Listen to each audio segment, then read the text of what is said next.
Kenenisa Bekele ready to make more history as the New York City Marathon returns. Bekele, a three-time Olympic gold medalist over 5,000 and 10,000 meters, is the headline name competing in the men's elite field in New York, with his only previous marathon in the United States a fourth-place finish in Chicago 7 years ago. The Ethiopian is hungry for success as he prepares to take to the streets of the Big Apple. "Really, I wanted to have a good result in the USA, that's why I chose the New York Marathon," Bekele told reporters this week. The New York Marathon is big publicity and a really big marathon race. To achieve a good result in this marathon would be perfect, and for me, it's also really good to make more history in sports.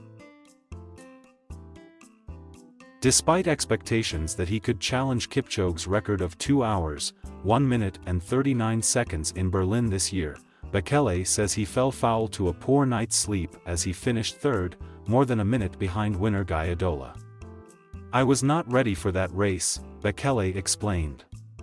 "A few weeks before the race, I was not really confident. It's a little bit tough for me because the day before also I couldn't sleep well. I really had bad luck the day before in the night. That also made me very tired. I've recovered well. At this moment, I'm really strong. I hope I'll achieve a good result on Sunday." For race organizers, who called off last year's New York City Marathon amid the pandemic, it is a boon to have a figure like Bekele on the start line on Sunday. Bekele's 5,000 m world record stood for 16 years before it was broken by Uganda's Joshua Cheptegei last year, while his 1:00:00 m record stood for 15 before also being broken last year by Cheptegei. Many consider Bekele to be the greatest male distance runner of all time. Such has been his supremacy across multiple distances over the past 2 decades. Others point towards Kenya's Kipchoge, who has been so dominant over the 26.2 miles of a marathon and is the first man to break the distance's 2-hour barrier, albeit in unofficial conditions.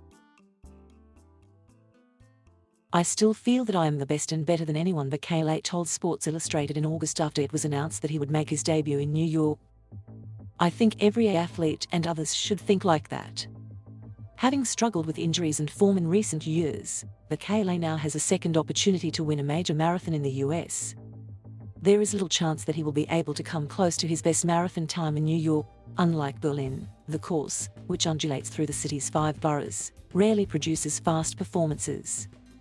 "I know the course is tough and there are also no pacemakers in the race. It's more about concentration and a tactical race," said Bekele. He will be up against the Netherlands' Abinaghi, who won the silver medal at the Olympics in Sapporo 3 months ago, and the half-marathon world record holder Kibiwott Kandai of Kenya, who is making his marathon debut. The women's race is headlined by Kenya's Perez Jepchirchir, the gold medalist at the Olympics. She will be joined by the USA's Olympic bronze medalist Molly Seidel. And as for Bekele, like so many other runners who will take to the start line on Sunday, he's grateful to be able to race in New York following the pandemic and last year's cancellation. Thank you for watching. Please subscribe